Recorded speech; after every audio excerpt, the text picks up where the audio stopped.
Bonjour à tous et bienvenue dans cette nouvelle vidéo. Alors dans cette vidéo, on va parler de corrélation. En fait, les corrélations, ça fait partie de nos analyses. C'est-à-dire que c'est toujours intéressant de regarder comment un autre actif se comporte par rapport à un autre. Vous voyez? Surtout si on a remarqué que ces deux actifs-là ont tendance à bouger ensemble dans le même sens ou à l'opposé. Vous voyez? C'est-à-dire que si par exemple, tu as un actif X qui bouge à l'opposé d'un autre actif Y et que tout d'un coup, tu vois que ces deux actifs-là commencent à bouger ensemble, ça peut nous mettre la puce à l'oreille pour nous dire que, bon, ils ont l'habitude de bouger à l'opposé, mais actuellement, ils bougent dans le même sens. Et donc, forcément, à un certain moment, ces deux actifs-là vont revenir à leur corrélation d'habitude. C'est-à-dire qu'à un certain moment, ils vont commencer à repartir en sens opposé. Voilà. Et donc, ça peut nous donner des opportunités de trading dans ce sens-là. Je vais vous donner un exemple rapide ici et on va entrer un peu plus dans les détails. Vous voyez ici, en boulet japonais, c'est l'AUD-USD. Et le graphique en violet, c'est le S&P 500. Je ne sais pas si vous le savez, mais il y a une corrélation historique entre l'AUD-NZD et le SP500. Aussi, j'aimerais dire d'introduction que les corrélations ne sont pas parfaites, c'est-à-dire que vous n'allez pas trouver les corrélations parfaites à 100% sur les marchés. Mais comme je l'ai dit, c'est un élément qui doit faire partie de nos analyses, donc c'est à surveiller. On remarque qu'ici, ils bougent ensemble, voilà. C'est-à-dire que globalement, ils ont la même tendance, mais à un certain moment, on a vu que ces deux actifs-là commencent à se décorréler. Vous voyez, le SP500 part à la hausse, et là, le USD, bon, il part à la baisse ou il stagne un peu, vous voyez, il stagne plus. Et donc ça peut nous mettre la puce à l'oreille dans le sens où, bon, on voit que la corrélation est brisée ici.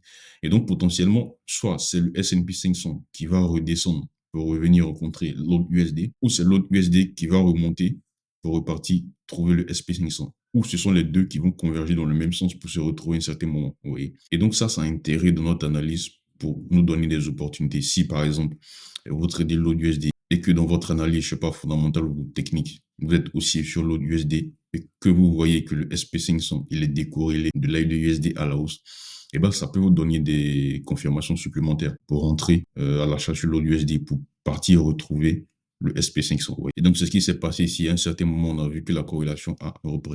Et donc, on va entrer un peu plus dans les détails dans cette vidéo. Mais ça, c'était une introduction. Mais comme d'habitude, n'oublie pas de liker, de t'abonner. Ça fait plaisir et ça donne la force pour continuer les vidéos. Et donc, on va commencer par la corrélation entre le dollar australien, le dollar néo-zélandais et les commodités. Et donc, ici, on va faire l'exemple de l'Australie, mais c'est pareil avec la Nouvelle-Zélande. Vous savez, l'Australie et la Nouvelle-Zélande sont des pays dont l'activité économique est basée assez sur les matières premières. Par exemple, ici, en Australie, en 2022, voilà, 2022, l'activité minière et industrielle représentait 27%, 27,5% de son PIB.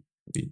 Et donc, l'activité minière en Australie, c'est très, très, très développé. L'Australie exporte beaucoup de ses matières premières. Voilà. Pareil aussi en Nouvelle-Zélande.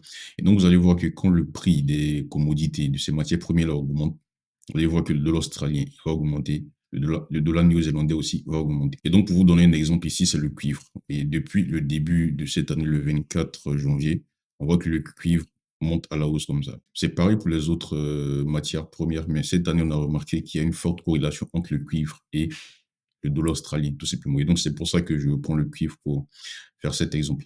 Et donc, on a vu que du 24 juillet jusqu'en mai, voilà, le cuivre est monté comme ça. Si on regarde le dollar australien, ça c'est le graphique du dollar australien.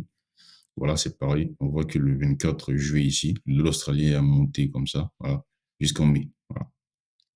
Et donc, pour vous montrer que les corrélations ne sont pas parfaites, on a vu ici qu'à partir de mai, ici, vers le 17 mai, le cuivre a commencé à baisser ici, jusqu'au 7 juillet, vous voyez. Et donc, on va regarder sur le dollar australien. C'est pareil, c'est ce qui s'est passé ici. De mai jusqu'en juin, jusqu'au 7 juillet, voilà. Le dollar australien a corrigé un peu, vous voyez.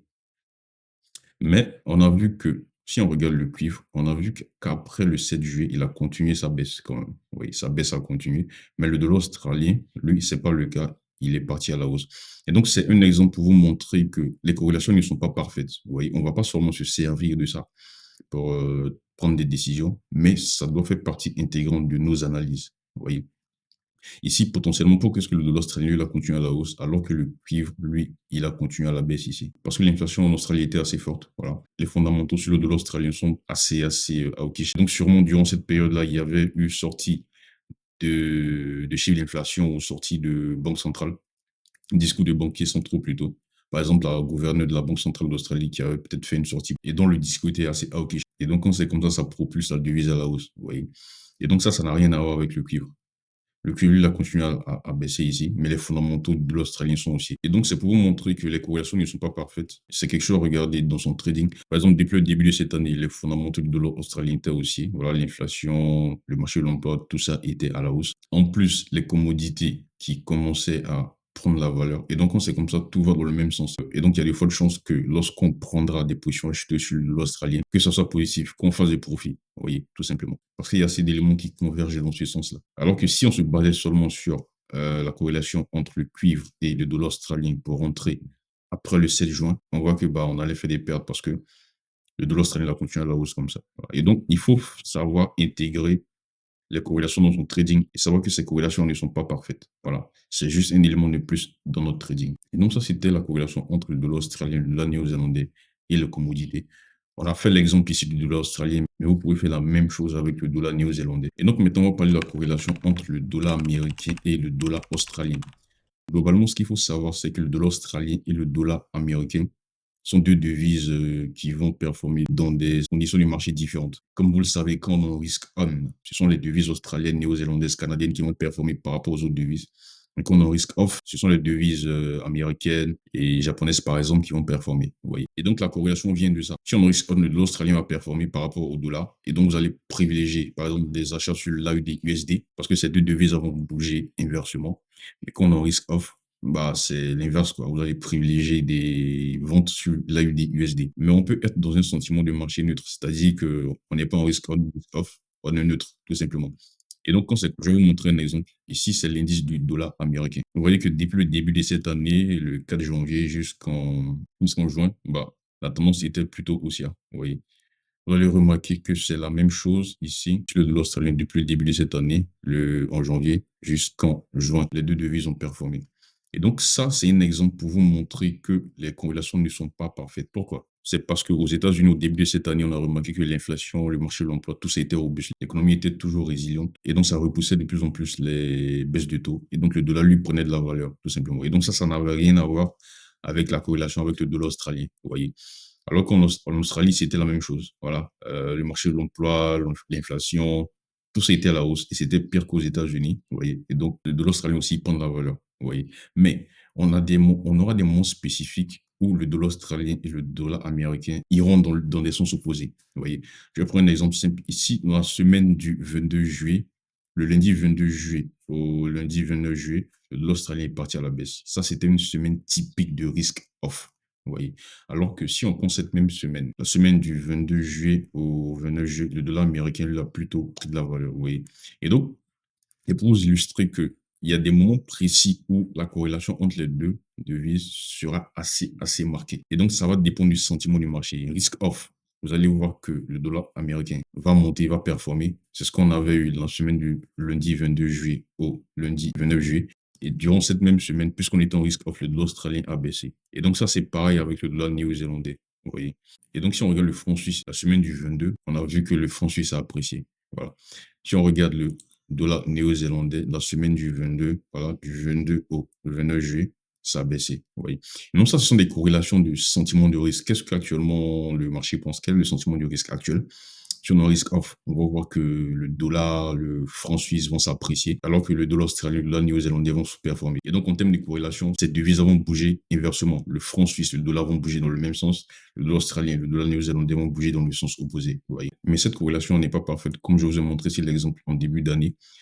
Le dollar australien et le dollar américain étaient haussiers. Vous voyez. Tout était haussier en raison des fondamentaux purs de ces deux devises. Et donc, maintenant, on va passer à la corrélation entre l'AUD et le SP500. Voilà, ça, c'est une corrélation historique.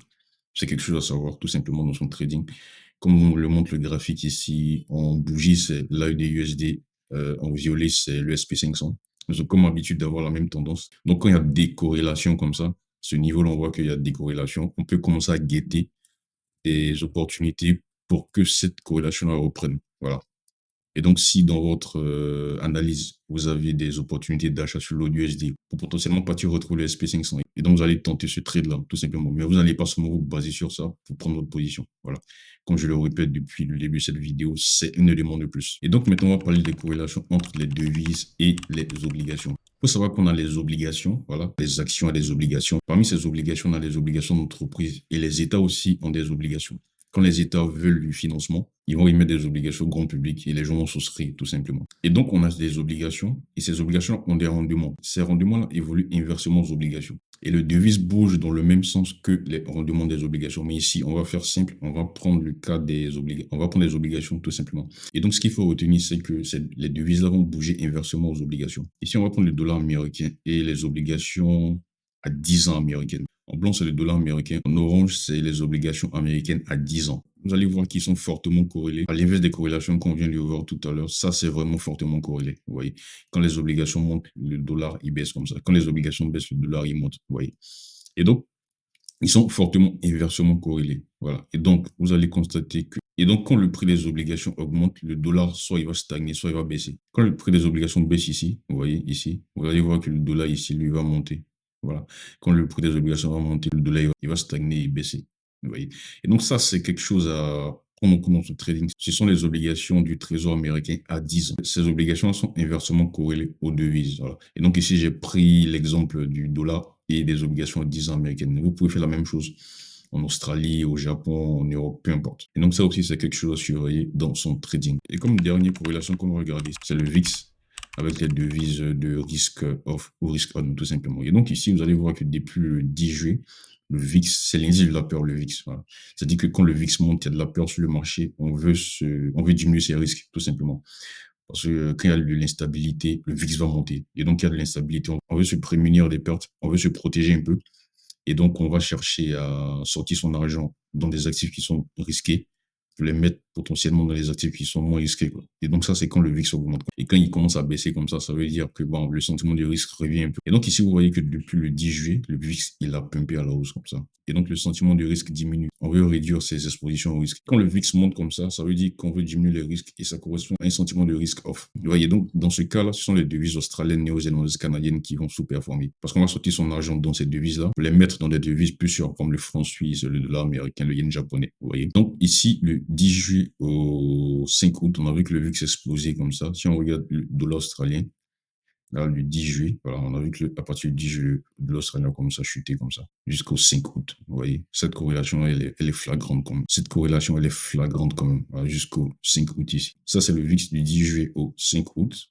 Ça peut un peu à la hausse. Le dollar australien du 10 juillet au 5 août, il a chuté comme ça. L'élément parfait pour regarder le sentiment de risque, c'est le VIX. Voilà. Quand il monte comme ça à la hausse, bah, risk off. Tout simplement, on sort ces dollars australiens, on sort ces dollars néo-zélandais. Enfin, ça, c'est le dollar néo-zélandais. Si on regarde le 10 juillet, pas dessus, 10 juillet, si vous voyez, ça avait commencé avant, mais le 10 juillet, ça a commencé à s'amplifier cette baisse-là. Voilà, jusqu'au 5 août ici. Vous voyez. Si on regarde le VIX, on voit qu'il a commencé à chuter. Voilà. Le sentiment du risque revient un peu. Il chute comme ça. Et donc, vous allez voir que dans ce cas-là, le dollar australien, voilà, il monte un peu, il recommence à s'apprécier un peu parce que le sentiment du risque revient un peu. Et c'est pareil pour le dollar néo-zélandais. Voilà, il commence à s'apprécier aussi un peu. Voilà. En fait, sur le Forex, quand on veut prendre des risques, le dollar australien, le dollar néo-zélandais, le dollar canadien, parmi les devises majeures. Voilà. Et ça, c'est globalement. Et quand on veut prendre moins de risques, quand on veut se protéger, c'est le dollar américain, le franc suisse et le yen japonais. Et donc, j'espère que cette vidéo était assez claire. La corrélation en trading, c'est un élément à prendre en compte dans son trading, tout simplement. C'est un élément de plus dans son analyse. Voilà. On regarde, on ne peut pas se baser seulement sur ça pour prendre des décisions. Mais quand ça part dans le sens de notre analyse, c'est assez fort quand même. Vous voyez. Et donc, s'il y a des questions, laisse-les en commentaire. N'oublie pas de liker et de t'abonner. Et on se dit à très bientôt.